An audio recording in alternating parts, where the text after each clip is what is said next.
সেটা দিয়েছেন আমার আপনার মালিক আল্লাহ রাব্বুল আলামিন। সেই ইসলাম কায়েম হওয়া ছাড়া এই দেশে বৈষম্য দূর হবে না, অন্যায় দূর হবে না, জুলুম দূর হবে না, অন্যায় অবিচার দূর হবে না।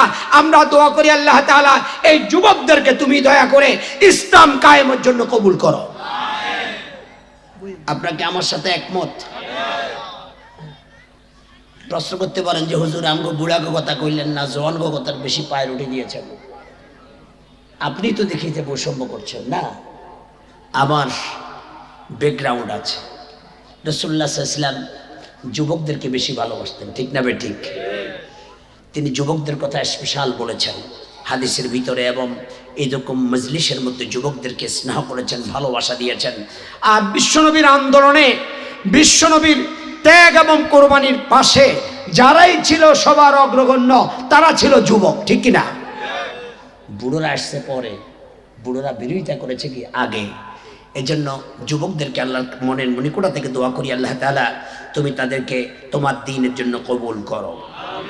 আমার আগে চমৎকার কথা বলেছেন, সবাই বুঝিকে আলোচনা করেছেন।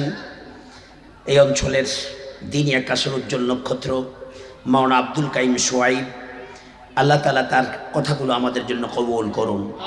আমার পরে শুধু ঢাকা থেকে যিনি পথে আছেন, মাগরিবের পরে একটা বয়ান করেছেন, আমার সাথে সলাতুল আসরের পরে যোগাযোগ হয়েছে। এই যে গেলোবারও আমি তো আল্লাহর কাছে জিয়ারত করার সুযোগ হয়েছে। ভাইজান আমার একান্ত কাছেই যোগাযোগ হয়েছে একাধিকবার।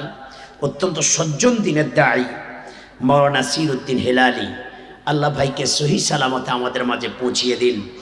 দুদিন ব্যাপী তো শুরু করার মাহফিল আল্লাহ কবুল করুন। সম্মানিত বন্ধুগণ, এই প্রতিষ্ঠানের নাম অবশ্য সমাজ কল্যাণ, ঠিক না? একটা হলো পাঠাগার। প্রশ্ন করতে পারেন যে এটা আবার কি বলছেন আপনারা। আমি তাদের সুক্রিয়াতা নেই কথা বলছি। পাঠাগার মানে হচ্ছে যেখানে লেখাপড়া করা হয়, লেখাপড়ার আলো বিতরণ করা হয়। ইসলামের সকল ফরজের উপরে বড় ফরজ হলো দ্বীনি জ্ঞান বিতরণ করা, ঠিক কিনা? আমরা কথা বুঝেন না বোধহয়।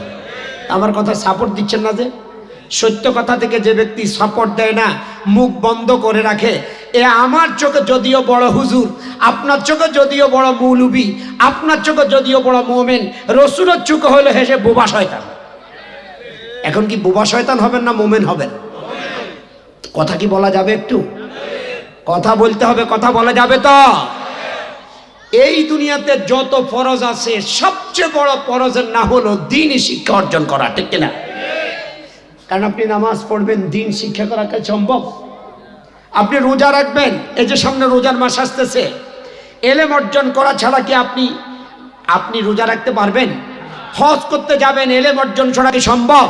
আপনি বিয়ে করবেন, কাকে বিয়ে করবেন, কাকে বিয়ে করা যাবে না, এটা এলেম অর্জন করা ছাড়া কি সম্ভব? আপনি ব্যবসায়ী, কোনটা হালাল কোনটা হারাম, কারণ হালাল ব্যবসায়ী হবে নবীর সাথে কিয়ামতে, আর যারা খারাপ ব্যবসা করবে তারা শয়তানের সাথী হয়ে জাহান্নামে যাবে। এজন্য আপনার জ্ঞানের প্রয়োজন আছে না নাই? এই জন্য প্রয়োজন হয়েছে ইসলামী পাঠাগারের। এরপরে সমাজ কল্যাণ, এখানে ইসলামী পাঠাগার, ইসলামী সমাজ কল্যাণ। ইসলামের সমাজ কল্যাণে কত গুরুত্ব। রাসূল বলছে খায়রুন নাস মান ইয়ানফাউন নাস, তোমাদের মধ্যে সেই ব্যক্তি উত্তম ব্যক্তি, তোমাদের মধ্যে সেই ব্যক্তি সবচেয়ে বেশি দামি যে ব্যক্তি মানুষের কল্যাণে জিকিরিয়তে রাখে। সুবহানাল্লাহ ওয়া বিহামদিহি। খায়রুন নাস মান ইয়ানফাউন নাস, তোমাদের মধ্যে শ্রেষ্ঠ ব্যক্তি ওই ব্যক্তি যে ব্যক্তি মানুষের কল্যাণ সাধন করে। আমার বন্ধুগণ, বিশ্বনবী মুহাম্মদ সাল্লাল্লাহু আলাইহি ওয়াসাল্লাম নবুয়ত পাওয়ার আগে মক্কাকে নবুয়তের ক্ষেত্র তৈরি করার জন্য, কোরআন প্রতিষ্ঠার ক্ষেত্র তৈরি করার জন্য তার জীবনের 15 বছরের পর থেকে সমাজ কল্যাণে কাজ শুরু করেছেন। আল্লাহু আকবার। বলে হুজুর কোথায় থেকে পাইছেন এটা? নামাজের ওয়াজ করবেন, রোজার ওয়াজ করবেন, জান্নাত জাহান্নামের ওয়াজ করবেন, আর আসমানের উপরে করবেন, জমিনের নিচে করবেন, সমাজ এগুলো হলো অন্য লোকের কাজ, এগুলোর কথা বলেন কেন? রাসূল সাল্লাল্লাহু আলাইহি ওয়াসাল্লাম যখন নবুয়ত পেলেন, সহিহ বুখারীর 3 নম্বর হাদিস, সহিহ বুখারীর 3 নম্বর হাদিস, আল্লাহর হাবিব সাল্লাল্লাহু আলাইহি ওয়াসাল্লাম যখন তিনি হেরা গুহা থেকে ওহী প্রাপ্ত হলেন, ওহী নিয়ে যখন খাদিজার ঘরে আসলেন, তাকে বললেন জাম্মিলুনি জাম্মিলুনি, তুমি আমারে কম্বল দিয়ে আবৃত করো। খাদিজা, ইন্নী খাশিতু আলা নাফসি, আমি আমার জীবন নিয়ে বড় চিন্তা আছি, বোধহয় আমি বাঁচব না। আমার এমন অবস্থা হয়েছে, আমার উপরে আমানতের জিম্মাদারি এসেছে আল্লাহর পক্ষ থেকে। রহমতের নবী সাল্লাল্লাহু আলাইহি সাল্লাম যখন নিজেকে অত্যন্ত দুর্বল মনে করলেন, ওনার পরম জীবন সঙ্গিনী খাদিজাতুল কুবরা রাদিয়াল্লাহু তাআলা আনহা, তিনি তখন তাকে অভয় দিলেন, ওয়াল্লাহি ওয়াল্লাহি লা ইউখযিয়াকাল্লাহু আবাদা, আমি আল্লাহর কসম খায়া বলতেছি, আল্লাহ আপনার কোনো ক্ষতি করতে দেবে না, আল্লাহ আপনার কোনো ক্ষতি হতে দেবে না, কখনো আপনি ক্ষতিগ্রস্ত হবেন না। কেন? আমার জীবনে এই 15টি বছরের, কারণ খাদিজার সাথে রাসূলের বিয়ে হয়েছে 25 বছর বয়সে, নবুয়ত পেয়েছে 40 বছর বয়সে, মাসকান্দি হলো 15 বছর, সুদীর্ঘ 15 বছর আপনাকে যা দেখেছি, এই এলাকার গরিব মানুষগুলো আপনার সবচেয়ে আপনজন। আপনি যখন খান, আপনি গরিবদেরকে আপনার সাথে খাওয়ান, আপনি আত্মীয় স্বজনের খবর নেন, আপনি বিধবার খবর নেন, আপনি এতিমের খবর নেন। এক কথায় এগুলো কাজের নামে হলো সমাজ কল্যাণের কাজ, ঠিক কিনা? এভাবে লম্বা হাদিস, আমি এটা বলা উদ্দেশ্য না, আমার টপিক কিন্তু এটা না, আয়াতের মাওজা ইস্তেশাদ কিন্তু এটা না। শুধুমাত্র এই সংগঠন কেন, বিভিন্ন সময় বিভিন্ন এলাকাওয়ারি হয়, পাঠাগান নয়, ওরা দেয় বিভিন্ন রকমের ক্লাব, সেখানে খেলাধুলা, বিভিন্ন রকমের আরো খেলাধুলার পাকে সবগুলো আগে খারাপ হয় আমরা মনে করি না। খেলাধুলার পাকে ক্যারাম, তাস, জাওয়া, জুয়া, বিভিন্ন রকমের খারাপ কাজ সেখানে জড়িত হইতে থাকে। কথা বলেন ঠিক না ঠিক?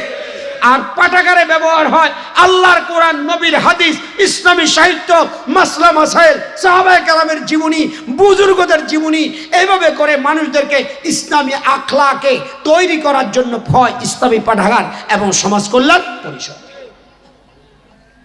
রাসূলুল্লাহ সাল্লাল্লাহু আলাইহি ওয়াসাল্লাম এই কাজগুলো করার কারণে তাকে দিয়ে আগে আল্লাহ করিয়েছেন। কেন করিয়েছেন? ওই যে ইসলাম প্রতিষ্ঠা করবে তাকে দিয়ে ইসলাম কায়েম করবে, এটার ক্ষেত্র আল্লাহ তাআলা তার দিয়ে তৈরি করেছেন। আল্লাহু আকবার বলা যায় না? এতটুকু লোক আল্লাহু আকবার বললে যদি আওয়াজ এরকম হয়, চিৎকার দিয়ে বলতে হবে আল্লাহু আকবার। আরে মুসলমানরা তো কামান দিয়া, মিসাইল দিয়া, যুদ্ধের বিমান দিয়া জয় করে নাই। মুসলমানরা জয় করেছে কি দিয়া? আল্লাহু আকবার দিয়া। মুসলমান আল্লাহু আকবার যদি ছোট হয়, বোঝা যায় তার অন্তরের মধ্যে কি নাই? ঈমানের কোনো জজবা। আর এই তাকবীর দেওয়ার কথা আমি বলি না, স্বয়ং নির্দেশ দিয়েছেন কে? আল্লাহ। ওই যে একটু আগে ব্যাকগ্রাউন্ডটা বললাম, এই ব্যাকগ্রাউন্ডের পিছনে ইয়া আইয়ুহাল মুদ্দাসসির কুম ফাআনযির ওয়া রাব্বাকা ফাকাব্বির, আল্লাহ রসুলকে আল্লাহ বললেন, ও মুহাম্মদ, আপনাকে আমি কোরআন দিয়েছি কম্বল আবৃত করে শুয়ে থাকার জন্য নয়, তাড়াতাড়ি করে উঠুন, মানুষগুলো জাহান্নামী হয়ে যাচ্ছে, তাদেরকে জাহান্নাম থেকে ফিরাইয়া জান্নাতের পথে নিয়ে আসুন। আরেকটা কাজ করুন, এই জমিন আল্লাহর, এই জমিনে বরাদ্দ প্রকাশ হবে একজনের, তিনি কে? ও রাব্বাকা ইয়া আইয়ুহাল মুদ্দাসসির কুম ফাআনজির ওয়া রাব্বাকা ফাকাব্বির। এই জন্য তাকবীর দিতে হবে ইবাদত মনে করে। পারবো তো আমরা ইনশাআল্লাহ? আরো আসতে বলেন, পারবো তো? আল্লাহ আমাদেরকে কবুল করুন, আল্লাহ আমাদেরকে কবুল করুন, আল্লাহ এই মাহফিলকে কবুল করুন, আল্লাহ এলাকার উপরে রহমত বর্ষণ করুন, এই বাজারের উপরে খায়রাত বারাকা নাজিল করে দিন। আর এই সমাজ কল্যাণের কাজ করলে সওয়াব না গুনাহ? কত সওয়াব! এই যে একজন বিধবা, তার স্বামী মারা গেল, দু একটা বাচ্চা নিয়ে বিপদে পড়ে কি পড়ে না? এই সময় সমাজ কল্যাণ পরিষদ যদি তার পাশে দাঁড়ায়, বিশ্বনবী সাল্লাল্লাহু আলাইহি সাল্লাম বলেছেন, কোনো ব্যক্তি যদি কোনো বিধবার পাশে কোনো সাহায্যের হাত নিয়ে এগিয়ে যায় অথবা একটা এতিমের জিম্মাদারি গ্রহণ করে, মুহাম্মদ সাল্লাল্লাহু আলাইহি ওয়াসাল্লাম বলছেন এই ব্যক্তির আমলনামায় বদর উহুদের সওয়াব দান করা হবে। আল্লাহু আকবার। এবং এতিমকে যদি এই সমাজ কল্যাণ পরিষদ থেকে ভরণ পোষণ দেওয়া হয়, রাসূল বলছেন আনা ওয়া কাফিলুল ইয়াতীম ফিল জান্নাতি হাকাযা। আনা মানে রাসূল, কাফিলুল ইয়াতীম মানে যারা এতিমের ভরণ পোষণ করে। আল্লাহ রাসূল বলছে দুইজন জান্নাতে এইভাবে থাকবে। আল্লাহু আকবার বলা যাবে? এজন্য সমাজ কল্যাণ পরিষদকে সাহায্য করতে হবে, তাদের পাশে থাকতে হবে, তাদের এই কর্মকাণ্ডে আমাদের একেবারে নিঃসংকোচে একেবারে উদারতার সহিত সমর্থন দিতে হবে। আমরা কি রাজি আছি ইনশাআল্লাহ? কারা রাজি আছে আল্লাহকে হাত তুলে দেখায়। নারায়ে তাকবীর, নারায়ে তাকবীর। এত সওয়াবের কাজ। এই যে সমাজ কল্যাণ পরিষদের পক্ষ থেকে একটা শীত বস্ত্র দেওয়া হয়, কি লাভ? একজন লোক ওষুধ কিনতে পারে না, তাকে 500 টাকা খরচ করে যদি ওষুধ কিনে দেওয়া হয়, অথবা একজন লোকের খানা নাই, 5 কেজি চাল 1 কেজি ডাল যদি দেওয়া হয়, আপনারা তো বলেন এটা কি কোনো সওয়াবের কাজ? সওয়াবের কাম হলো শুধু জিকির করা। সওয়াবের কাম হলো বাড্ডা একটা টুপি মাথায় দেওয়া না, এটাও সওয়াব। কিয়ামতের ময়দানে আল্লাহ রাব্বুল আলামিন বলবেন, ও বান্দারা, আমি অভুক্ত ছিলাম, তোমাদের কাছে আমি খাওয়ার চেয়েছি, তোমরা আমাকে খাওয়ার দাও নাই। আমার পরনে কাপড় ছেঁড়া ছিল, আমি তোমাদের কাছে একটা কাপড় চেয়েছি, তোমরা আমাকে কাপড় দাও নাই। আমি অসুস্থ ছিলাম, ডাক্তারখানায় যেতে পারি নাই, তোমরা আমাকে একটু ডাক্তার দেখাও নাই। বান্দাগুলো বলবে, বারে ইলাহি, তোমাকে যদি পেতাম জীবনের সব কিছু উজাড় করে খাওয়াতাম, আমি তোমাকে ডাক্তার দেখাতাম, তোমার জামা কাপড় সবটাই দিতাম। আল্লাহ তাআলা বলবেন, ও বান্দারা, তোমাদের পাশে যেই ব্যক্তি ডাক্তার দেখাইতে পারে না, তোমাদের পাশে যেই ব্যক্তি কাপড় নিয়ে কষ্টে আছে, তোমাদের মধ্যে যেই ব্যক্তি খাবার নিয়ে কষ্টে আছে, সমাজ কল্যাণ পরিষদ করে মাঝে মাঝে তাদের পাশে যদি দাঁড়াতে, আমি আল্লাহকে কাপড় দেওয়া, আমি আল্লাহকে চিকিৎসা করানো, আমি আল্লাহকে ডাক্তার দেখানোর সওয়াব তোমার আমলনামায় চলে আসতো। আল্লাহু আকবার। আল্লাহ সমাজ কল্যাণ পরিষদকে কবুল করুন। আল্লাহ সমাজ কল্যাণ পরিষদকে কবুল করুন।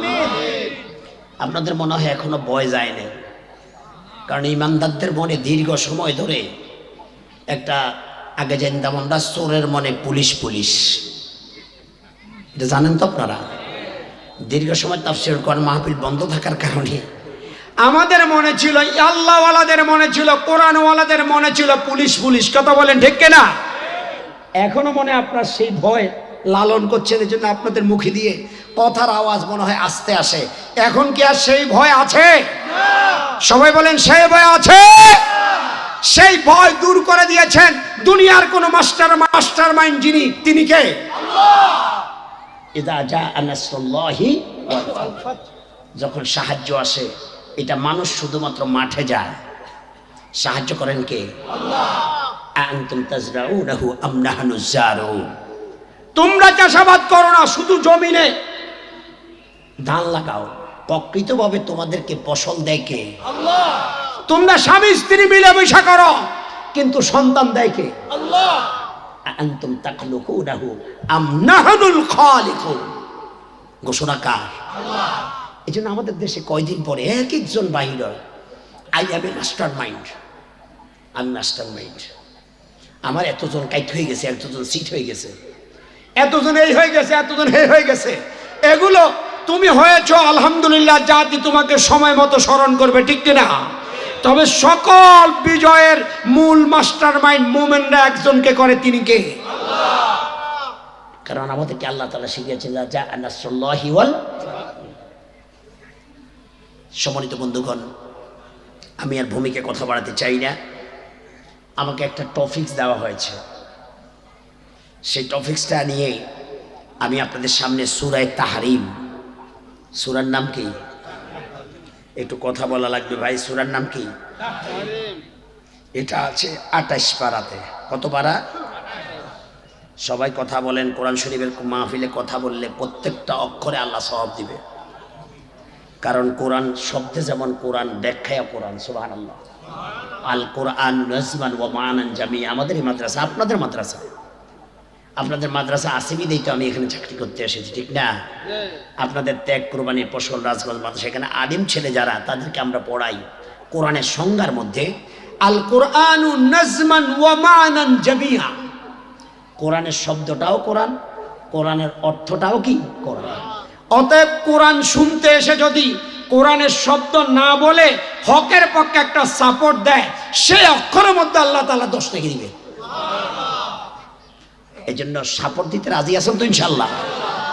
সাপোর্টের কি বেনিফিট আজকের আয়াতে আপনারা ক্লিয়ার হবেন। আমি আপনাদের সামনে পড়েছি, সূরার নাম কি বলেছিলাম না? সবাই বল, না বললে তো মজা পাবো না। সূরার নাম কি? এটা আছে 28 পারাতে, একেবারে শেষ সূরা এবং শেষ পৃষ্ঠা। 28 পারার শেষ সূরা, শেষ পৃষ্ঠা। এখানে সূরার ক্রমিক নম্বর হচ্ছে, ধারাবাহিক ক্রমিক নম্বর হচ্ছে 66। 66 মানে হচ্ছে 66 নম্বর সূরা। কোরআন শরীফে মোট সূরা আছে কয়টা? ওইটাও তো জানে না। কতটা সূরা আছে? এটা কত নম্বর সূরা? এখন যদি এগুলো ভাঙ্গা সূরা না কই, কাল আপনি ওখানে কইবেন হুজুরে বইয়া বইয়া শুধু রাজনীতি করছে, কোনায় কি? এখন যদি কেউ বলে যে হুজুর বইয়া রাজনীতি করছে, আপনি তখন তার চোখে আঙ্গুল দিয়ে তাকে ধরাই দিতে হবে। এই সূরার এত নম্বর আয়াত থেকে কথা বলছে। তোমার যদি সৎ সাহস থাকে, তুমি তাড়াতাড়ি হুজুরের সাথে জোগাড় করো, গীবত করো না, আমল বরবাদ করো না। কথা বলেন ঠিক না? আমার দেশে তো এখন কিছু লোক এরকমও বাইর হয়েছে, যার 2 ঠ্যাঙের মধ্যে 1.5 ঠ্যাং কবরে, মাত্র আধা ঠ্যাং দিয়ে এখন দুনিয়াতে লাফা। উনি তো বলছে কোরআনে কোনো রাজনীতি নাই। আমি ওনাকে বলে, মুরব্বী, আপনি মনের ইচ্ছা মতো কথা কইেন না। ইসলাম লয়া চর্চা করতে হলে কথা বলতে হবে, ইসলামের জ্ঞান আপনার লাগবে। আপনি এমন কথা বললেন না, এদেশের মানুষকে আপনি হাসির খোরাক বানিয়েন না, হইয়েন না। এদেশের মানুষ বোকা নয়। এদেশের মানুষ যারা ইসলামের বিরুদ্ধে কথা বলে তাদেরকে কখনো ক্ষমা করে নাই, এখনো করবে না, ভবিষ্যতেও করবে না। আপনাকে একমত? কোরআন আমাদের হুজুরদের না, এই কোরআন কোনো দলের না, এই কোন পীর সাহেবের না, এই কোরআন কোনো পলিটিক্যাল দলের না। এই কোরআনটা কার? কথা বলেন কার? কোরআনকে বলি কোরআন, তুমি একটু জবাব দাও, তুমি তোমার পরিচয় দাও, কোরআন তখন তার পরিচয় দিবে। কোরআন হলো এই পৃথিবীর জীবন্ত গ্রন্থ। তুমি যত রকম প্রশ্ন করো, প্রশ্ন করলে উত্তর পাবে এমন প্রাণবন্ত। কোরআন হলো এই পৃথিবীর জীবন্ত গ্রন্থ। যদি প্রশ্ন করো তোমার কি নাম হে প্রাণপতি, উত্তর দিবে ইন্নাহুলা কোরআনুন কারীম। যদি প্রশ্ন করি কোরআনে তোমার দেশের বাড়ি কই, বলবে সে লাহে মাহফুজ ঠিকানাহীন নয়। যদি প্রশ্ন করি কোরআনে তুমি কোন মাসে আসিলা, উত্তর দিবে শাহরু রমজান আল্লাযী উনজিলা। এইভাবে কোরআনের নাম কোরআনে আছে না নাই? কোরআন হচ্ছে সব সমস্যার সমাধান, ঠিক কিনা? এই জন্য কোরআন আগে পড়তে হবে, তারপরে কোরআন নিয়ে মন্তব্য করা লাগবে। কথা বলেন ঠিক কিনা? আপনি কোরআন পড়েন নাই, আপনি কোরআনের একটা অক্ষর বোধহয় জানেন না। কোরআনে কারিমে রাজনীতির নামে একটা সূরা আছে না নাই? সূরা মুলুক আলেমরা বলেন আছে না নাই? মফিজ হুজুর আন্নে কোন হানুয়েন মুরব্বি সূরা মুলুক আছে নি?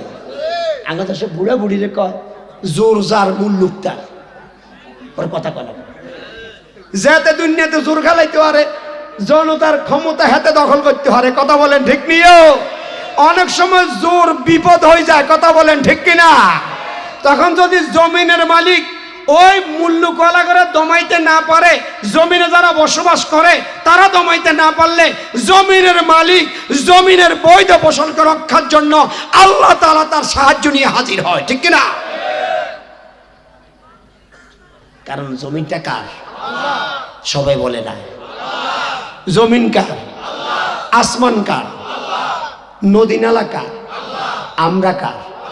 আইন চলবে বড় মিয়ার, আইন চলবে বড় মিয়ার, আইন চলবে মাজ্জা মিয়ার, আইন চলবে হুজুর মিয়ার, আইন চলবে পীর মিয়ার, আইন চলবে এখানে চিৎকার দিয়ে বলেন কার? এটা কি আমার কথা না আল্লাহর কথা? আলা আলাহুল খালকু ওয়াল আমর, সাবধান, সৃষ্টি যা। আমি কি ভুল বললাম নাকি? এখানে অনেক ওলামায়ে কেরাম আছে আমার সোসাইডে। জমিন যার হুকুম চলবে, খেত যা ট্রাক্টর নামবে তা, ঠিক কিনা। যদি আমার জমিনে আপনি ট্রাক্টর নামান, বেজাল আছে না নাই? আর আপনার জমিনে যদি আমি যাইয়া ট্রাক্টর নামাই, বেজাল আছে না নাই? ওইলা কয় মেয়ে কাজ জমি নামাজ, পরে কেন যা জমি নিয়ে কি আপনার জমি লাগবুনি ধরবেন নেন নেই, কাশেম বাড়ি ধরবুনি আর নেই, ধরবনি। তাহলে কি শান্তি না অশান্তি? আজকে এই জমিনে অশান্তি না শান্তি আছে? এই জমিনে এখন কি শান্তি বিরাজ করতেছে না অশান্তি বিরাজ করতেছে? এই অশান্তির মূল কারণ হলো জমিন যে আল্লাহর, সেই জমিনে আল্লাহর আইন এখনো কায়েম করা যায়। আল্লাহর আইনে জমিনে নাই বিদায় এই জমিনে প্রকৃত অর্থে অশান্তি বিরাজ করছে। কারণ আপনার জমিনে আপনি হাল দেন, ট্রাক্টর নামান, পাট করেন, ধান করেন, সবজি করেন, নো সমস্যা, কোনো সমস্যা নাই। কিন্তু আমি যাইয়া যদি একটা চারা লাগাই, সমস্যা আছে না নাই? এই জন্য জমিনে যদি শান্তি আনতে হয়, জমিনে যদি শান্তি আনতে হয় তাহলে কোরআনকে মানতে হবে, কোরআনকে বুঝতে হবে, কোরআনের পক্ষে আমাদের সাপোর্ট দিতে হবে। আপনারা কি রাজি আছেন ইনশাআল্লাহ? আল্লাহ কবুল করুন, আল্লাহ কবুল করুন। আসুন, যেহেতু টাইম ফ্রেম আছে, একটা নির্দিষ্ট সময় আছে, আমি সেই সময়ের দিকে খেয়াল করে, ভূমিকাতে আর কোনো কথা নাই। সূরার নাম বলছিলাম কি? সূরার নাম কি বলে গেছে? সূরার নাম কি? আয়াত নম্বর বলি নাই, আয়াত নম্বর হচ্ছে 11। কত? এই সূরাতে মোট আয়াত সংখ্যা আছে 13। 13টা আয়াতের মধ্যে আমি 11 নম্বর আয়াত, যদি আমার মূল টপিক বুঝাতে হলে 10, 11, 12 তিনটাই বলা লাগবে। কেন আমি শুনেছি এই মাহফিলের কোনাতে লেখা আছে যে আপনারা শুধু আপনারা ওয়াজ শুনেন না, এই ওয়াজের মধ্যে আমাদের নারীদের অংশগ্রহণ আছে না নাই? আমাদের মাদ্রাসা মাঠে বড় একটা প্যান্ডেল আছে, সেই প্যান্ডেলের মধ্যে আমাদের মা বোন আছে না নাই? এজন্য সমাজ কল্যাণ পরিষদকে আমি অন্তরের গহীন থেকে আল্লাহর কোরআনের অভিবাদন জানাচ্ছি। এই জন্যে তারা নারীদেরকেও তাই এই জায়গায় শরীক করেছেন, কারণ মুহাম্মদ রাসূলুল্লাহ সাল্লাল্লাহু আলাইহি সাল্লাম নারীদেরকে নিয়ে ওয়াজ করতেন, ঠিক না? বিশ্বনবী বলতেন, ইয়া মাশারান নিসা, ও নারীরা, তাসাদ্দাকনা ওয়া আকসিরনাল ইস্তিগফার, ও নারী জাতি তোমরা সাদকা বেশি করো এবং বেশি বেশি করে ইস্তিগফার করো। এখানে সম্বোধন করলেন ইয়া মাশারান নিসা, হে নারী জাতি, হে নারী সকল, তোমরা এই দুটা কাজ বেশি করো। কারণ আমি জাহান্নাম যখন ভিজিটে গিয়েছি, কুনতু আলা বাবিন নিসা, আমি জাহান্নামের গেটে যখন দাঁড়ালাম, কুনতু আলা বাবিন নার, আমি যখন জাহান্নামের গেটে গেলাম, জাহান্নামের গেটে যাইয়া জাহান্নাম যখন দেখতে পেলাম, জাহান্নামের মধ্যে পুরুষের তুলনায় বেশিরভাগ নারীদেরকে দেখতে পেলাম। নাউজুবিল্লাহ। যেহেতু রাসূল তাদেরকে ওয়াজ করেছেন, আবার বলছেন হযরতে উম্মে সালমা, তিনি বলেছেন খাতাবানা রাসূলুল্লাহি সাল্লাল্লাহু আলাইহি ওয়াসাল্লাম, রাসূল আমাদেরকে খুতবা দিয়েছেন। মানে রসুল আমাদেরকে ওয়াজ করেছেন। অতএব ওয়াজের মধ্যে নারীদেরকে আপনারা সম্পৃক্ত করেছেন। আমাদের এই সমাজকে উন্নয়ন করতে হলে নারীর ভূমিকা ছাড়া এই সমাজে আল্লাহর দ্বীন কায়েম করা সম্ভব। আর আমরা পুরুষ, আমাদের পায়ের নিচে জুতা, আর আমাদের মায়ের জাত ওনাদের পায়ের নিচে আল্লাহর বেহেশত, ঠিক কিনা? এরা নারাজ হয়ে গেছে। মায়ের পায়ের নিচে কি বেহেশত, আমরা পুরুষ, আমাদের পায়ের নিচে থাকে জুতা, আর মা জাতির পায়ের নিচে থাকে কি? এজন্য নারীদেরকে নিয়ে আমি কিছু কথা বলবো, আপনারাও শুনবেন, কারণ সব নারী এখানে আসছে, বিষয়টা এমন নয়। অন্যান্য নারীদেরকে এই মেসেজ, কোরআনের মেসেজ ঘরে ঘরে পৌঁছাইতে হবে, ঠিক কিনা? বাড়িতে বাড়িতে পৌঁছাইতে হবে, ঠিক কিনা? এখানে আমি যে আয়াতটা পড়েছি, সে আয়াতের মধ্যে আল্লাহ রাব্বুল আলামিন একজন মহিয়সী নারী, অবলা সরলা নারী, যার নাম, যেই নারীটা এমন ঘরে বসবাস করেছেন, তার সহমর্মী ছিল, তার কনজুরাইট লাইফের পার্টনার ছিল একজন আল্লাহর দুশ্মন, তার নাম ছিল ফেরাউন। কি নাম? আমাদের দেশে কিছু লোকে কয়, হুজুর দুনিয়াতে ওই যে উনি বলছে কোরআনের মধ্যে রাজনীতি নেই, আপনি কোথায় আনলেন কা? আরে ভাই, তাইলে আমি প্রশ্ন করবো, কোরআন শরীফ আল্লাহ ফেরাউনের কথা আনলো কা? ওর কথা কয় না। আল্লাহ কোরআন শরীফের মধ্যে নমরুদের কথা আইন কা? আচ্ছা বুঝলাম, তারা মানুষ, মানুষ হলো আশরাফুল মখলুকাত, তো শতান্য বাটার কথা আইন কা? শতান্য ভালো না খারাপ? তারা কথা কয় না। শতান্য বালা না নষ্ট? তাহলে বোঝা যায় নষ্টের কথাও আছে। তাহলে তাফসিরুল কোরআনে যারা শতানের কাম করবে, ফেরাউনের কাম করবে, নমরুদের কাম করবে, আবু জাহেলের কাজ করবে, তাদের কথা বলা দরকার আছে না নাই? যদি বলা না হয় তাহলে কোরআনের তাফসির হবে না। এই বক্তাদের জিহ্বা আল্লাহ তাআলা কিয়ামতে কেটে দিবে, ঠিক কিনা? বেটা দাবাত খানের লাই, মুরগার রান খানের লাই, 30,000 ভিজিটের লাই, সবাই খুশি করি কথা কইছস। এরকম বক্তা নাই বোধ হয়, কথা কোন আছে না নাই? ম্যাক্সিমি সাতাহিমি, ম্যাক্সিমি সাতাহিমি, ফরিদউদ্দিন মসুদের মতো এরকম কিছু ভদ্রলোক আছে না নাই? আল্লাহ তাদের থেকে জাতিকে হেফাজত করো। এরা ওলামায়ে সু, এরা হলো আল নিকৃষ্ট আলেম। রসুল বলছে এদের থেকে আল্লাহ তাআলা, আল্লাহ রসুল বলছে এরা নিজেও গুমরা, জাতিকেও করবে গুমরা। এরা আল্লাহর কোরআনের কিছু অংশ বলবে, কিছু অংশ বলবে না। কোরআন দিয়া সমাজ চালাবে না, রাষ্ট্র চালাবে না, ব্যাংক চালাবে না, বিচার পয়সালা করবে না, জুডিশিয়াল ল পরিচালনা করবে না। এরা হলো ওলামায়ে সু। কথা বলেন ঠিক কিনা? রসুল এদেরকে দেখছেন কি জিব্বা কাটতেছে। আল্লাহ আমাদের এই জাতের ওলামা থেকে হেফাজত করো। এই মহিষী নারীর নাম ছিল আসিয়া। তার স্বামী ছিল দুনিয়ার সবচেয়ে টপ টেরর ঘটবাদার সন্ত্রাসী, ঠিক কিনা? সে মানুষটি দুনিয়াতে আসার আগে হত্যার পরিকল্পনা করেছিল। মুসা নবীকে আইতে দিত না, আর আল্লাহ মনে হয় আয়োজন বন্ধ করছে। আল্লাহ দেখা যায় তার ঘরের মধ্যে মুসারে আনছে, তার ঘরে খাওয়াইছে, আবার সর্বশেষ এই ছোট্ট বাচ্চা দিয়া তারে থাপ্পড় খাওয়াইছে, ঠিক কি? বাংলাদেশের ইতিহাস দেখে এটার লাগে হুবহু মিল আছে। কত বড় রাঘব বোয়ালেরা কত কিছু করছে, আর এই ছোট্ট ছোট্ট হুলাইনের থাপ্পড় দিয়ে আল্লাহ জমিনকে কোরআনের জন্য মুক্ত করে দিয়েছে। কথা বলো ঠিক কিনা? বুঝতে হবে, জানতে হবে।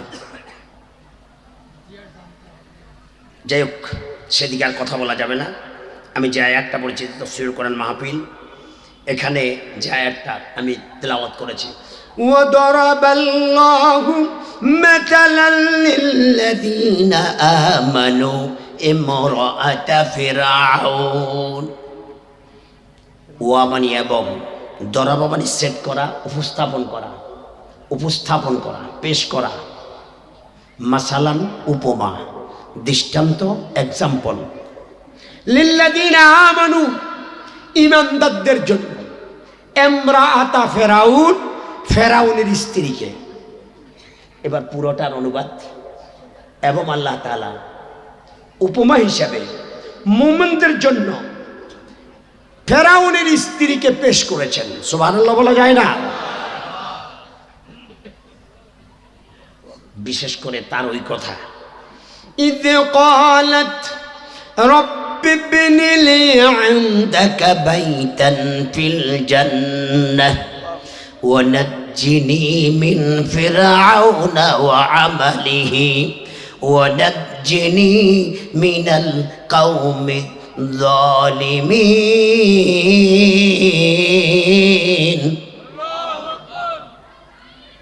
বিশেষ করে তার সেই কথাটা যখন সে একান্ত জীবনের সায়ার নেই, জীবনের শেষ মুহূর্তে এসে পরওয়ারদিগারের উদ্দেশ্যে বলে মিনতি করেছিলেন, দোয়া করেছিলেন, মুনিব তোমার জান্নাতে তোমার কাছে আমায় একটা ঘর বানিয়ে দিও, একটা ঘর বানিয়ে দিও।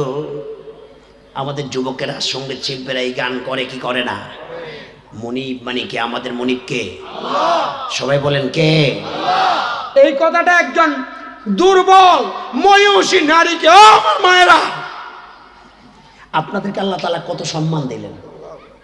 আপনাদের মতো একজন অবলা সরলা নারীর কথা আল্লাহ তাআলা কিয়ামত পর্যন্ত এখানে তুলে ধরলেন। এই নারীকে আল্লাহ সম্মান দিলেন কেন? এই নারী ফেরাউন ছিল ওয়ার্ল্ড ওয়াইড প্রেসিডেন্ট, আঙ্গদ 56,000 বর্গ মাইলের প্রেসিডেন্ট। পাকিস্তান আরো বড় দেশ, ভারত আরো বড় দেশ, আমেরিকা আরো বড় দেশ, চীন বড় দেশ।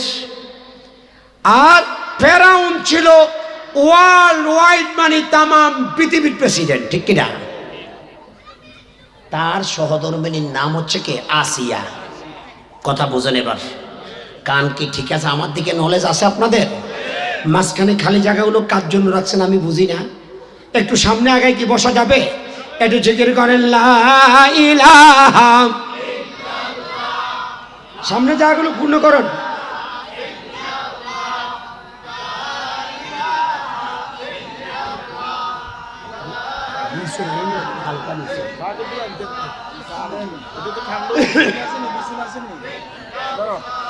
লা ইলাহা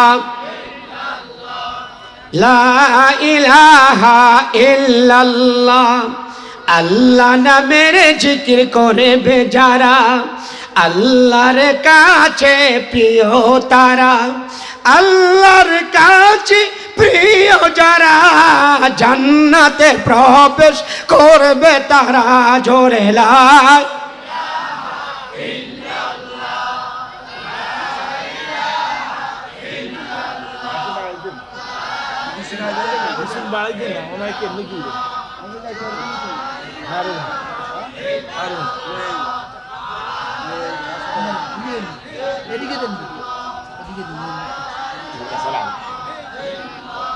লা ইলাহা ইল্লাল্লাহু মুহাম্মাদুর রাসূলুল্লাহ সাল্লাল্লাহু। এই নারী যখন বলল, হে আমার প্রভু, আপনার একান্ত কাছে আমার জন্য একটা ঘর বানাইয়া দেন, আর আমারে ফেরাউন থেকে এবং তার চেলা সামুটো থেকে, জালিম থেকে আল্লাহ আমাকে হেফাজত করো। এই দোয়াটা করেছেন কার কাছে? কথা বলেন, কার কাছে? এই দোয়া করার পিছনে একটা কারণ আছে না নাই? কথা বলা লাগবে। কারণ আছে না নাই? এই নারীটি ঘর করেছে ফেরাউনের, সমর্থন করেছে নবী মূসাকে। কথা বুঝেন, কথা বুঝেন। ঘর করেছে একটা বদমাইশের, আর সমর্থন করেছে কিন্তু একজন কাকে? আল্লাহওয়ালাকে, একজন নবীকে। এই নবীকে সমর্থন করার কারণে এই নবী, এই মহিলা ছিল আমাদের দেশে প্রেসিডেন্টের ওয়াইফকে বলে ফার্স্ট লেডি। কি বলে? কি বলে? তার আলাদা একটা খোঁজ খবর নাই নি? তার দাম আছে না? খুব মূল্য। কিন্তু এই মূল্যওয়ালা নারীটা যখন নবীকে সমর্থন করলেন, আল্লাহর আইন মানলেন, তার জীবনে নেমে এসেছে দুর্বিষহ অত্যাচার। ঠিক না? আমি আজকে এই একটু আগে তফসিরে জালালাইন করছি। আমি একটু আগে তাফসীরে ইবনে কাসির পড়েছি, মারিফুল কোরআন পড়েছি এই আয়াতের তাফসীরের জন্য। ইন্টারনেটে ঢুকে কতগুলো সাইডে আমি ঢুকছি, তার শেষ সাবস্টেন্স হচ্ছে, সারমর্ম হচ্ছে, এই নারীটা যখন নবীকে সমর্থন করলেন, ইসলামকে সমর্থন করলেন, আল্লাহর পক্ষে ভূমিকা রাখলেন, তখন ফেরাউন তাকে আর সহ্য করতে পারল না। আরামের ঘর তার জন্য হয়ে গেছে কি হারাম। ক্ষমতার কারণে, ক্ষমতা থাকার জন্য এই নারীর উপরে তার স্বামী হেন কোনো অত্যাচার নাই যেটা সে করে নাই।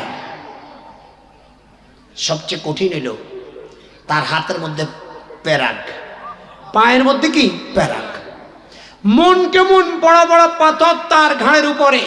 কারণ যারা স্বৈরাচার, যারা ফেরাউন এবং তাদের পদলেহনকারী, এরা ক্ষমতাকে প্রাধান্য দেয়, এরা মানুষের ইজ্জতকে প্রাধান্য দেয় না, এদের কাছে মানুষের জীবনের কোনো দাম থাকে না। কথা বলো ঠিক না? আমি তো সাবস্টেন্স বলছি, শুধুমাত্র সারমর্মটা বলছি। কাহিনীগুলো আপনারা জানেন, এগুলো আপনাদের খোঁজ খবর থাকার কথা, আপনাদের জানা থাকার কথা। আল্লাহর এই বান্দী, তার ঘরের মধ্যে আরেকজন সেবিকা ছিল, তার নাম ছিল মেস্তা। ওই নারীটা ফেরাউনের মেয়ের মাথায় সিটি দিত। আর একদিন হাত থেকে চিরুনিটা পড়ে গেল।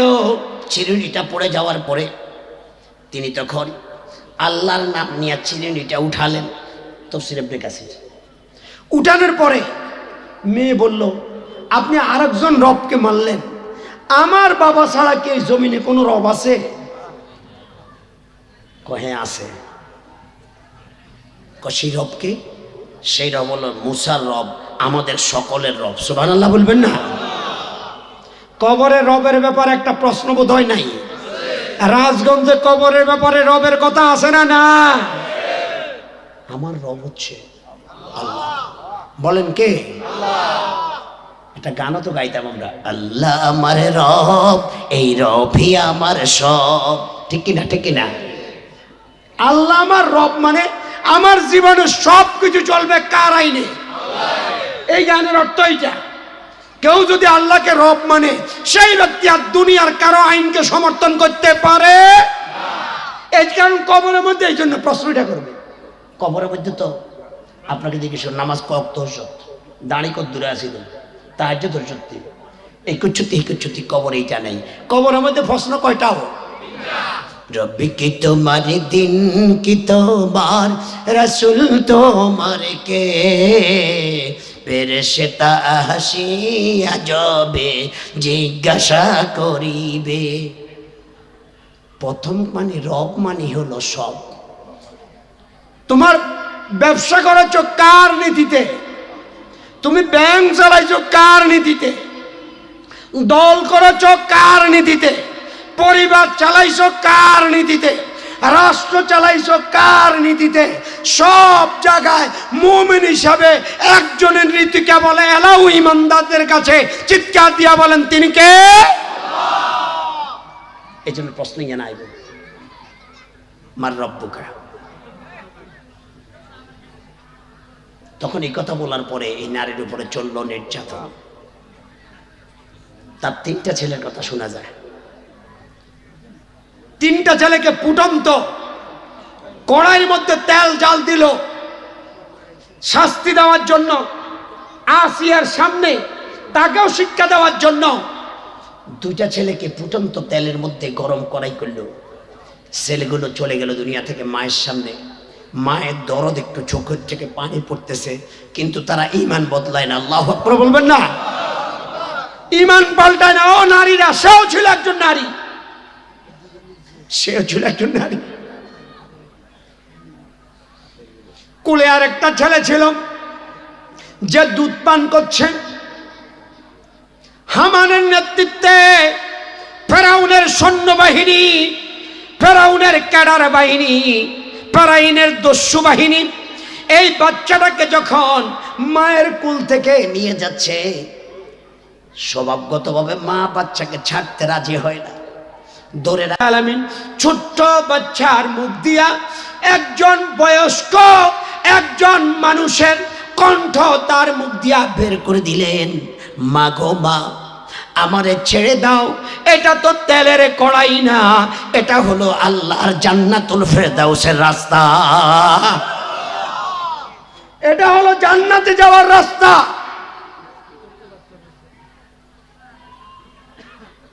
এই দুনিয়াতে কিছু মাসুম বাচ্চাকে দিয়ে আল্লাহ তাআলা মুজিজা দিয়ে জাতিকে অনেক মেসেজ দিয়েছেন। ইসুফ আলাইহিস সালামের ছোট্ট বাচ্চা সাক্ষী। এরপরে এই সূরার শেষ আয়াতে মারিয়াম বিনতে ইমরানের কথা আছে। ওই হযরতে মারিয়ামকে আল্লাহ তাআলা তার চরিত্র হেফাজতের জন্য একটা ছোট্ট বাচ্চাকে দিয়ে ওই নারীর ইজ্জত রক্ষা করেছে। আল্লাহু আকবার। কারণ ইহুদিরা প্রপাগান্ডা চালাইছে, মারিয়ামের গর্ভে যে বাচ্চাটা হইছে, এই বাচ্চাটা তো কি না বাপসা সন্তান, ঠিক কিনা? আল্লাহ তাআলা পরে আয়াতে বলছে, ومريم ابنة عمران التي أحصنت فرجها فنفخنا فيه من روحنا وصدقت بكلمات ربها وكتبه وكانت من القانتين। الله أكبر। আয়াতের ব্যাখ্যা দেওয়ার সময় নেই। এই মহিলাকে যখন জালিমেরা অপবাদ দিল, বাংলাদেশে যেরকম আমাদের কোরআনের ময়নার বিরুদ্ধে অপবাদ দেওয়া হয়েছিল, কথা বলেন ঠিক কিনা? কোরআনের ময়না আমাদের থেকে চলে গেছে। আমরা দেখলাম জীবিত ময়না থেকেও শহীদ ময়নার শক্তি বেড়ে গেছে, কথা বলেন ঠিক কিনা? তার প্রমাণটা কি? তার প্রমাণটা হলো আমাদের ময়নাকে জানাজাটা পড়তে ঠিক মতো রাজধানীতে দেয় নাই, ঠিক কিনা? আমার জীবনে বড় দুঃখের অনেকগুলো ঘটনা আছে। এর মধ্যে আমি গিয়েছিলাম একটা গাড়ি প্রাইভেট রেডি করে আল্লামার জানাজাটা পড়বো, কিন্তু আমার সামনে জানাজা পড়ার দাবিতে কেন দাবি করলো? কেন আমরা জানাজা পড়তে চাইলাম? আমাদেরকে গুলি করা হলো, আমাদেরকে টিয়ার শেল নিক্ষেপ করা হলো, পাকা গুলি নিক্ষেপ করা হলো, আল্লামার জানাজা পড়তে দেওয়া হলো না। এরকম জুলুম 90% মুসলমানের দেশে হয়েছে কি হয় নাই? তোরা একটা জানাজা বন্ধ করছস, আমার আল্লাহ তার জন্য হাজার হাজার জানাজার ব্যবস্থা করছে। কথা কয় না, আছে না নাই? আল্লাহ আছে না নাই? সবাই বলেন আছে না না? কতক্ষণ পরে খবর আসলো, মক্কা থেকে একজন ফোন করে বলছে, হুজুর আমরা তো জানাজায় দাঁড়াইছি হেরেমের ভিতরে। আমেরিকা থেকে খবর আসলো, ভাইয়েরা বলল, আমরা তো এখন বড় মুসলমানরা তার জানাজার জন্য রেডি হয়েছি। তোমরা আমাদেরকে যাদেরকে জানাজা পড়তে দাও নাই, আল্লাহ তোমাদেরকে দেশে থাকতে দেয় নাই, ঠিক কিনা? আল্লাহ আছে না নাই? কথা বলেন আছে না না? আল্লাহ আমাদেরকে বুঝার তৌফিক দান করো। আল্লাহ জাতিকে বুঝার তৌফিক দান করো। এই নারীর বিরুদ্ধে, মারিয়ামের বিরুদ্ধে অপবাদ দেওয়া হয়েছিল, অতএব অপবাদ আল্লাহ তাআলা অপবাদ থেকে তাকে মুক্ত করেছেন, ঠিক কিনা? আমাদের কোরআনের ময়না আল্লাহর কাছে যতগুলো দোয়া করেছেন, আল্লাহ তার সকল দোয়াগুলো কবুল করছে, ঠিক কিনা? তিনি বলেছেন, আল্লাহ আমি জেলে মরতে রাজি না। আল্লাহ তারে হাসপাতালে মৃত্যু দিছে, ঠিক কিনা? এই আপনার কি আপনাকে আসেন মাহফিলে? আমি কি বানাই বানাই কথা বলতেছি নাকি? ঢাকা জানাজা পড়তে পারিনি, চলে আসছি। আর পথ থেকে ফিরেছি ট্যাং রোড থেকে, আবার ড্রাইভারকে বললাম তোমার কত টাকা দেওয়া লাগবে, যাও ঘুরাও। হুজুর গাড়ির নিরাপত্তা। আরে যা, তোর গাড়ি একখান দিব না। আমার বউ একবার আমার গাড়িতে গুলি করছে, আগুন ধরাইছে, আমি গাড়ি এটা ডেমারেছি। যা। রওনা হলাম পিরোজপুরে। পিরোজপুরে জানাজার মধ্যে যাইয়া দেখলাম যে হাজার হাজার পুলিশ, র্যাব, বিভিন্ন বাহিনী মানুষকে যাইতে বারণ করছে। সকলের বারণ ঠেলে তারপরে যাইয়া দেখলাম লক্ষ লক্ষ মানুষ হাজির। ওই জায়গার মধ্যে ওই আমাদের কোরআনের ময়লার একটা দোয়া ছিল, আল্লাহ আমি খুনি হইয়া কবর যাইতে রাজি না। যাইয়া দেখলাম ওনার মামলার, যেই ব্যক্তির মামলার কারণে ওনাকে ফাঁসির রায় দেওয়া হয়েছে, সুখরঞ্জন বালির ভাই নিশারঞ্জন বালি, তার হত্যার জন্য ফাঁসি দেওয়া হলো। তাকে আদালতে মাওলানার পক্ষে কথা বলতে যাওয়ার অপরাধে তাকে গুম করা হলো। তাকে গুম করে তাকে ইন্ডিয়ার কারাগারে দমদমে 5 বছর তাকে ওখানে রাখা হলো। আল্লাহর এই গোলাম ওই জায়গা থেকে কোনোভাবে মুক্তি হয়ে আসলো। মাওলানার জানাজার দিন আল্লাহ তাকে ওই জায়গায় হাজির করাইল। আপনার মিডিয়া দেখছেন আর আমি সরাসরি দেখছি। আমার হলো আইনলি একই, চোখে দেখার কি নইছে। সেই লক্ষ্য জনতার মধ্যে আইন শৃঙ্খলা বাহিনী ভেদ করে চলে গেলেন। তিনি ওখানে উঠে মাইক নিলেন, আমি ঘোষণা দিচ্ছি আল্লামা সাঈদী আমার ভাইয়ের খুনের জন্য দায়ী নয়, দায়ী নয়, দায়ী নয়। আল্লাহু আকবার বলবেন। মাওলানার দোয়া কবুল করেছে কে? কথা বলেন কে? এরা যার কেউ নাই তার কে আছে? চিৎকার দিয়া বলেন, যার কেউ নাই তার কে আছে? সে আল্লাহর গোলামি করতে কি আপনি রাজি আছেন? সে আল্লাহকে শ্রদ্ধা দিতে কি রাজি আছে? আল্লাহ আমাদেরকে বোঝার তৌফিক দান। ওই কথা বলবো, ওইদিকে গেলে তো আর আলোচনাই হবে না। আজকে অপবাদ দেওয়া হয়েছিল মারিয়ামের বিরুদ্ধে। এখন বাচ্চা ডেলিভারি হইল। কোরআন বলছে কয়েক সূরাতের মধ্যে নাখল, যে এক খেজুর বাগানে যাইয়া উনি ওখানে ডেলিভারি সাইল, ওখানে থাকি। এখন আল্লাহর কাছে মনে মনে আল্লাহ আপনি তো আমার এই ধন দিলেন, বাপসারা ধন দিলেন, ওই ধনটার নাম হলো হযরত ঈসা আলাইহিস সালাম। এখন আমি জনগণের সামনে কি কইব? জনগণ যদি বলে এই ছেলের বাবাকে, আমি কি জবাব দিব? আল্লাহ রাব্বুল আলামিন, ও মায়েরা, বোনেরা, আপনাদের পক্ষে আল্লাহ কত দয়াবান। ইসলামের উপর টিকে থাকার কারণে আল্লাহর সাহায্য নারীদের ক্ষেত্রে কিভাবে এসেছে খুব খেয়াল করে শুনুন। আল্লাহ পাক হযরত মারিয়ামকে বললেন, মারিয়াম আপনি 3 দিন রোজা রাখবেন। ওই শরীয়তে রোজা ছিল কথা বন্ধ রাখা, আমাদের রোজা হলো খাওয়া এবং পানীয় বন্ধ রাখা। আর হযরত ঈসা আলাইহিস সালামের শরীয়ত ছিল কথা বন্ধ রাখা। তিনি রোজা রাখলেন, বাচ্চাকে নিয়ে এবার রওনা দিলেন লোকালয়ের দিকে। মানুষ সব মিছিল করতেছে, মানুষগুলো বিভিন্ন রকমের খারাপ মন্তব্য করতেছে। মাত্র কয়েকদিনের বাচ্চা মায়ের দুধটা মুখ থেকে খুলে সরাসরি বলে দিল, সাবধান হইয়া কথা বলিস, আমার মায়ের ব্যাপারে সাবধান হইয়া কথা বলিস। তোরা আমার পরিচয় জানতে চাস? ইন্নী আব্দুল্লাহ আতানি আল কিতাবা ওয়া জাআলানি নবিয়্যা। আল্লাহু আকবার।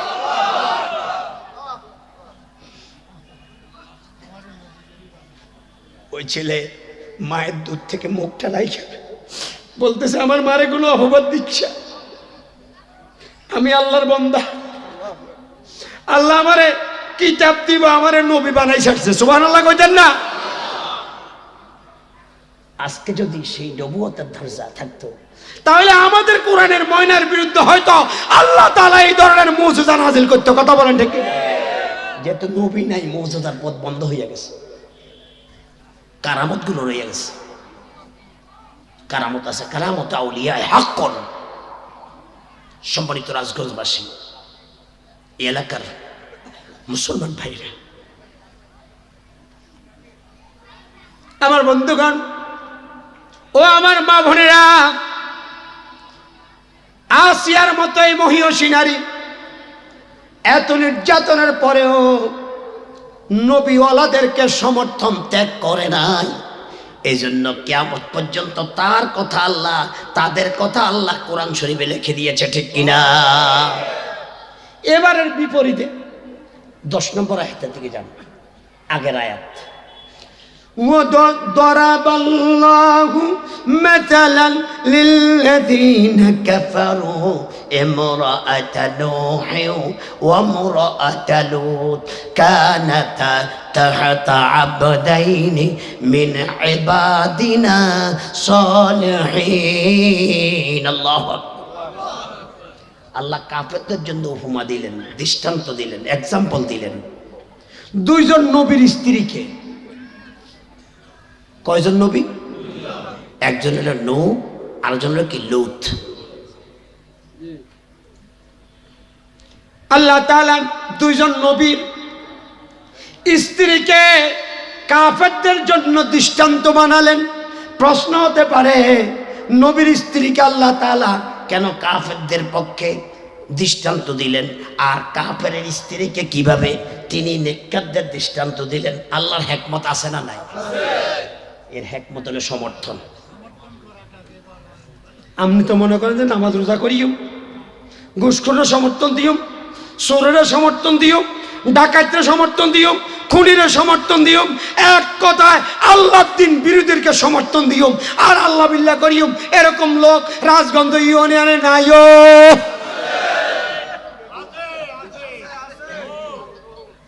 আছে না? এটা সমর্থন। এখানে কোরআন বলছে, দেখুন,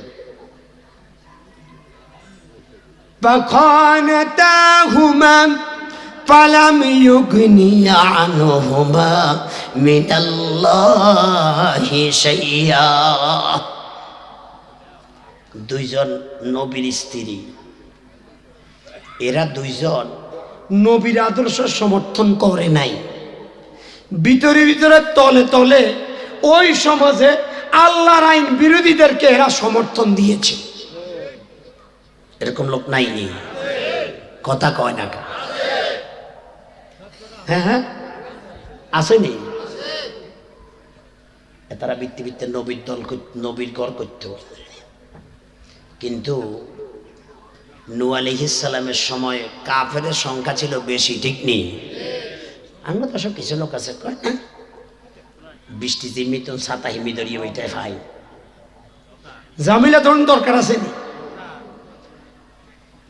কিছু হক কথা বললে তো মাইল আসবে। কথা বলেন না কেন? হক কথা বললে ঘরে থাকা যায় না। হক কথা বললে শহীদ হতে হয়। তার প্রমাণ আল্লাহর অসংখ্য পয়গম্বর আছে না? না, ওয়ায়াকতুলুনা নবিয়িনা বিগাইরি হক। অন্যায় ভাবে কত নবী এই জমিন থেকে বিদায় হয়ে গেছে, বিদায় করে দেওয়া হয়েছে। নবীরা ঘরে থাকতে পারে নাই, ঠিক কিনা? পাচ্ছে অনেক কয়েন মাইট খেতে পারে ভাই, তুই দাঁড়িয়ে কিনলে রাখছো নবীর সুন্নত। দিনের কথা বলে মায়ের খাওয়া কি নবীর সুন্নত নয়? কথা বলেন। হকের কথা বলে জেলে যাওয়া কি সুন্নত নয়? নবী কি জেলে যান নাই? এই কথা বলা লাগবে, যায় নাই? নবী জেল খানে নাই? কি কারো আইল চুরি করছে, চাঁদাবাজি করছে? নাউযুবিল্লাহ। আমার নবী কি কোনো অন্যায়ের সাথে জড়িত ছিল? যদি কেউ বলে অন্যায়ের সাথে জড়িত সে কাফের বেঈমান, ঠিক কিনা? তারপরে জেলে গেছে কি যায় নাই? গেছে নি? আরো আকাম করে না কি ইয়াল্লাই এক নবী জেলে গেছে। হে জেলের না, এই নবীর নাম কি? ওরা মৌলবীরা কয় না কে? তাহলে বুঝা যায় কিছু লোক আকাম না করার কারণে জেলে যায়, শহীদ হয়। কথা কোন, ঠিক কিনা? জেল শুধুমাত্র চোর ডাকাত বাটপারের জন্য নয়, জেলখানা হইল আল্লাহওয়ালাদের একটা আড্ডাখানা, ঠিক কিনা?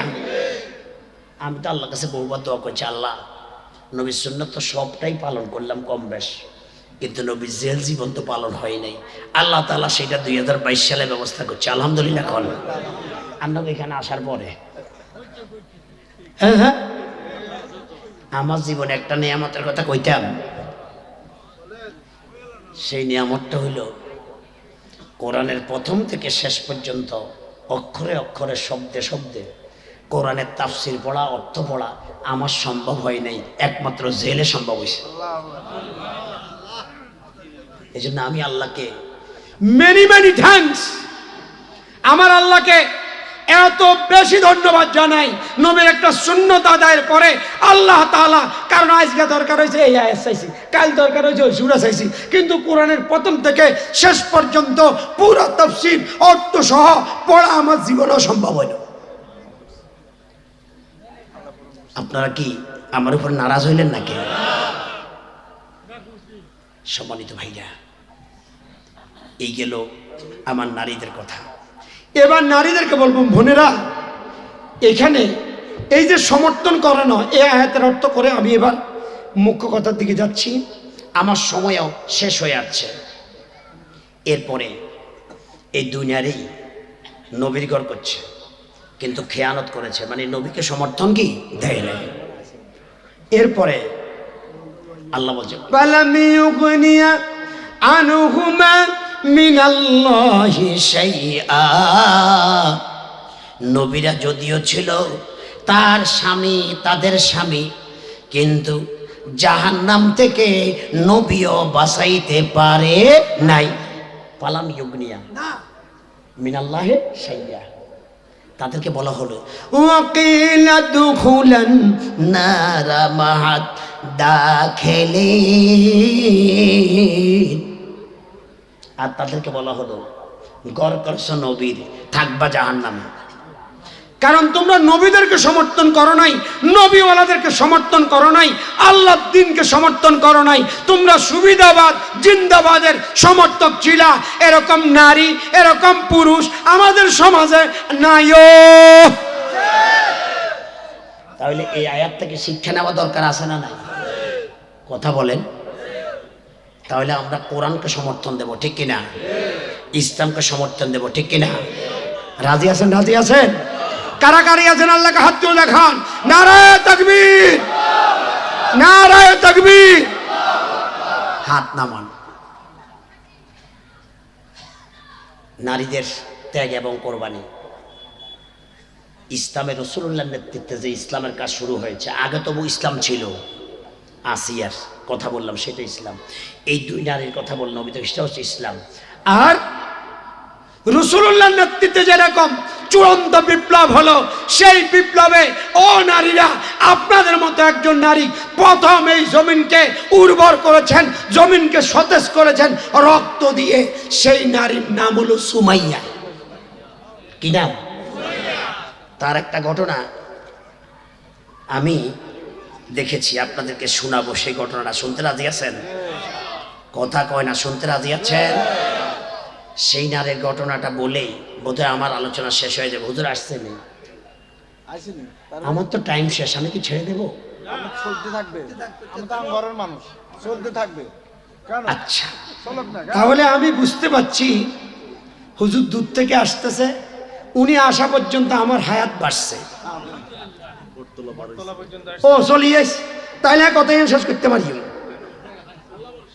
কি? আমরা কি আর দিকে খেয়াল আসেনি নাকি মন বাড়ি দিয়ে আসেন? হ্যাঁ হ্যাঁ,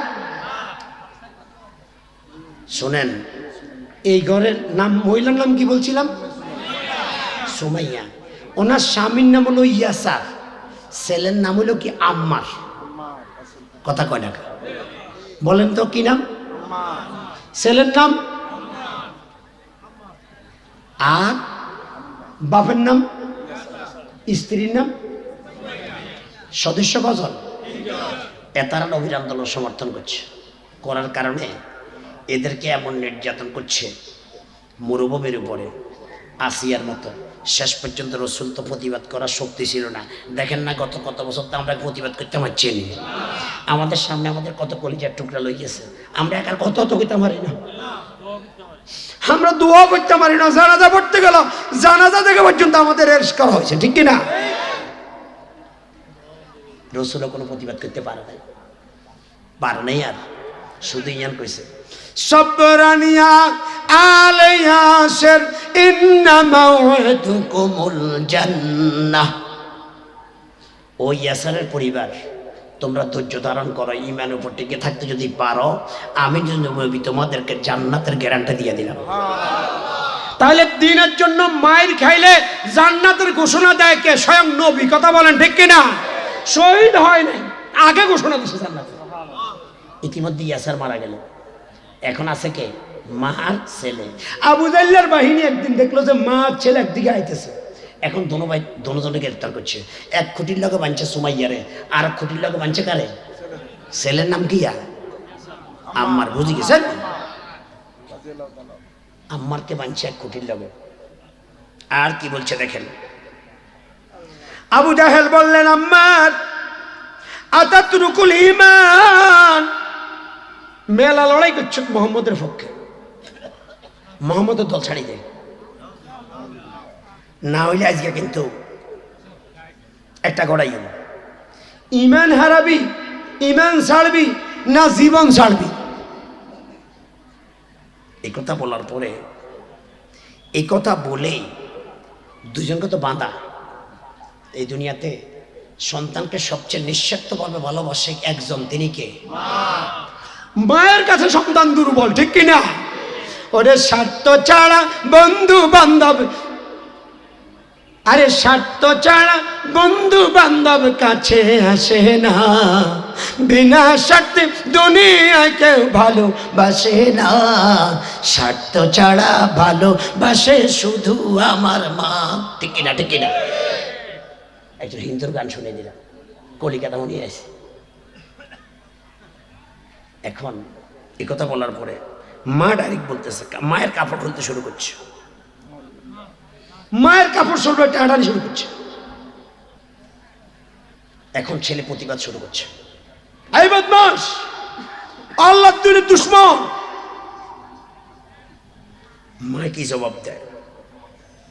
মা বলে এবং বলছে, কাপড় খুলতে যাইয়া বলতেছে, আমতাকু সাওবাতা উম্মি, যদি তুই এখন মোহাম্মদের দল না ছাড়স তাহলে এখনই তোর মারে উলঙ্গ করে ফেলবো। নাউযুবিল্লাহ বলবেন না? এই সময় মা কি করতে বলছে? মা বলতেছে, মা ওয়ালাদতু ওয়ালাদুন ইয়াতুনুকুল ইমামান আমামাকা ফি। মা জবাব দেয়, বাবারে, আমি এই জন্য তোর গর্ব নিই নাই, তুই আমার সামনে বেঈমান হয়ে কবরে যাবি। সুবহানাল্লাহ বলবেন না? সুবহানাল্লাহ বলবেন না? আমি এই জন্য তোকে গর্বে নেই নাই। আল্লাহ তুমি আমাদের ঘরে ঘরে এরকম মা পয়দা করে দাও। শুনুন, এরপরে শেষ পর্যন্ত তাকে মাকে উলঙ্গ করলো এবং তার গোপন অঙ্গের মধ্যে আঘাত করে শহীদ করে দেওয়া হলো। অতএব মা বোনেরা, ইসলামের কত ত্যাগ কোরবানি আছে। আগামীতে যদি এই দেশকে আল্লাহর কোরআনের রঙে রঙিন করতে হয়, কোন দল করবে আমরা জানি না, যেই দল কোরআন নিয়ে আসবো আমরা তাদের পক্ষে থাকবো। কারা কারা আছে আল্লাহকে হাত তুলে দেখা।